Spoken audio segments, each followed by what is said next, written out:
Dus eerste studiogasten die zitten al achter de microfoon. En die ben van gemeentebelangen Dantemdeel, Johan Jager en Thea-Lise Kooistra. Want bij de berutingsverkering al weken hebben ze een amendement inzinnen over de zinten van het MSC van Woerden. Goedemiddag Thea-Lise en Joran. Goedemiddag. Waarom hebben dit amendement als coalitiepartij inzinnen op de beruting? Nou, we zijn in het hele traject aangaande het MFC behoorlijk kritisch geweest over met name de uitgaven die daar gepland staan. We hebben uiteindelijk in een vorige vergadering al een budget vastgesteld. Waarvoor het in ieder geval gebouwd zou moeten worden. En op dit moment wordt er natuurlijk gevraagd om meer geld bij te leggen. Nou, en wij vinden als gemeente Belangen Dantemdeel dat we zuinig met het gemeenschapsgeld om moeten gaan. En dat we best wel wat willen betalen.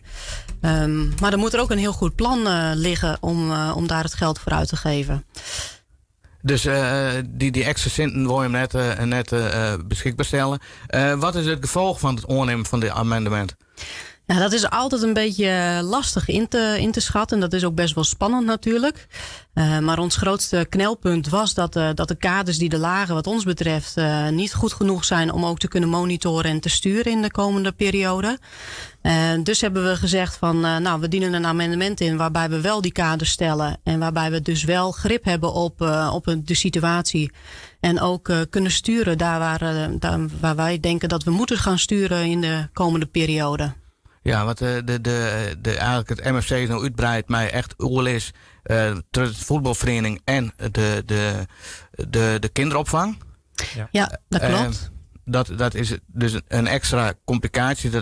Het is eigenlijk echt nog net niet zeker dat het voetbal mij door heb ik begrepen. Nee, dat klopt. En in de gesprekken die we hebben gevoerd, en dat is met name in 2022 al begonnen, zijn wij in de veronderstelling dat voetbal er altijd bij in heeft gezeten.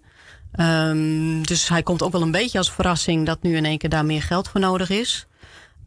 Plus het feit dat er van de voetbal wordt gevraagd om ook een eigen bijdrage te doen. En dat lijkt me prima, maar dan moet de voetbal wel weten waarvoor ze gaan betalen. Want dat wordt natuurlijk wel een beetje ingewikkeld als er wordt gezegd, je moet €400.000 inbrengen. Maar je hebt geen idee waarvoor. Nee. Dus moet je die kader stellen. Nou heb ik de Rie Veromsjoen en de week wat vragen inderdaad van het CDA over de onbesteding. Staat het nou een keer eigenlijk kan een voetbalvereniging op een keerkomst op een algemene ledenvergadering net zeggen van je tekent weer voor. Nee, daar zal eerst nog naar gekeken moeten worden. En ook akkoord vanuit de leden gegeven moeten worden. En dus blijft het onzeker of daar door hun geparticipeerd wordt in dit hele proces. En dat is ook de reden dat wij hebben gezegd van dan kunnen we er eigenlijk ook geen budget voor beschikbaar stellen. Los van het feit dat wij vinden dat voor 18 miljoen prima dat inclusief gebouwd moet kunnen worden. Is er nog wel genoeg zin van een echte sporthal met dit budget? En is dat nodig? Want ik heb begrepen, bezetting soms 24%. Ja. Dat is heel leeg. Nee, dat klopt. Wij hebben ook gezien van 35% bezetting. Er staat nu een hele mooie sporthal die gewoon met steen is gebouwd. En die sporthal kan wat ons betreft ook gewoon blijven staan. Dat is ook nog een optie. Dus we willen hiermee ook gewoon alle opties open houden. Om in ieder geval ervoor te zorgen dat je het geld op een hele goede manier uit gaat geven.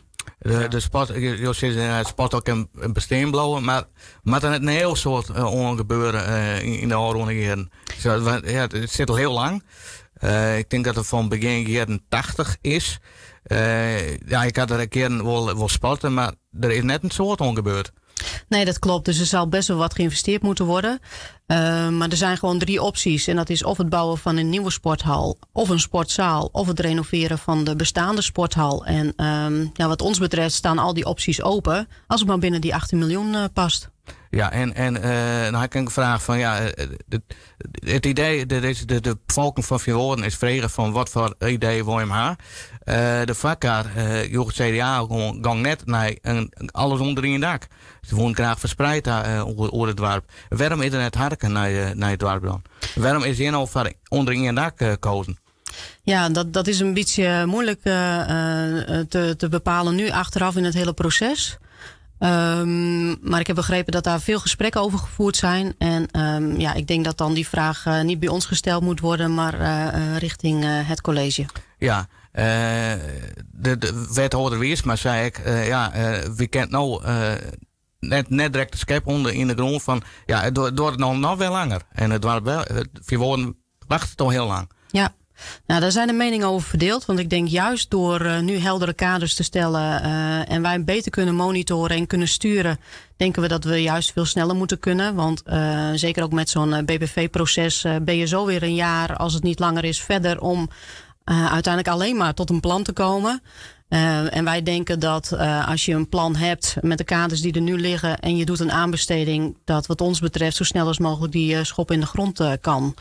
En daar is uiteindelijk zijn alle partijen daarbij aanwezig. En ook wij zullen daar zeker op blijven sturen. Want kijk, het allerbelangrijkste in dit hele verhaal is, en dat is ook onze taak, vind ik, als gemeenteraad, en daar staan we ook als gemeentebelangen voor.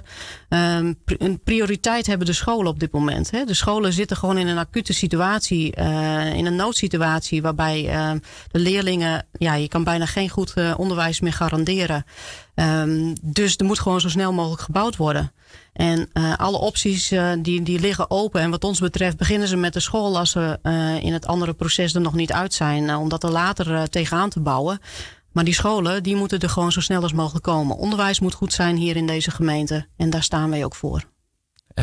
Wanneer kan wat jou betreft de skep in de grond? Ja, als het aan mij ligt, zo snel als mogelijk. Maar ik denk dat je ook realistisch moet zijn. En ik denk dat je ergens zo begin, kwartaal 1, 2, ergens volgend jaar, dat er wel iets gebouwd moet kunnen worden. Dus dan zit je in 2026 dan, heb ik het dan over. Dan zou het eigenlijk wel mooi zijn dat we kunnen starten, inderdaad. Hij na aanhouding van de keerkomst, ik even praat met de inspreker van Voetbal Vierwoorden van, ja, hoe ik het denk je dat je echt instemming in met dit plan? Ja, we hebben gedurende het hele proces contact gehad met een aantal stakeholders. En ik heb ook de dag daarna nog gesprek gehad met in ieder geval de Teun de Vries Kwallen, met de directeur daarvan. En ook uitgelegd wat onze beweegredenen zijn. En we hebben ook gezegd, we gaan hier met z'n allen gewoon voor. En we zorgen dat er gewoon iets heel moois voor het dorp Veenwouden wordt gebouwd. En zo snel als mogelijk. Ja, hoe weer de reactie trouwens, ben ik wel benieuwd naar van je hem wethouder. Dat je hem eigenlijk zinstemmen en met zijn plan. Met hun plan, het kostcollege. Ja, ik heb persoonlijk daarover geen contact na de tijd meer met hem over gehad. Voor de tijd hebben we wel contact gehad. Dus ik weet niet hoe hij daar nu over denkt. Nee. Nee, maar uiteindelijk natuurlijk, de raad gaat erover. Die is kaderstellend. Ja, dat moet de wethouder gewoon uitvoeren. En de amendement inderdaad had meerdere keren eigenlijk met de CDA, oppositiepartij en de FNP. Dus nou weet je, toekomst volgen hoe dat gaat. En hopelijk gaat het gauw los. En zullen de stakeholders, orenpartijen instemmen met het MFC Vierwoorden. Ja, laten we het hopen. Zeker. Dank u wel, Theo Liese. Ja, dankjewel. En Joran Jager van Gemeentebelangen, dank u wel.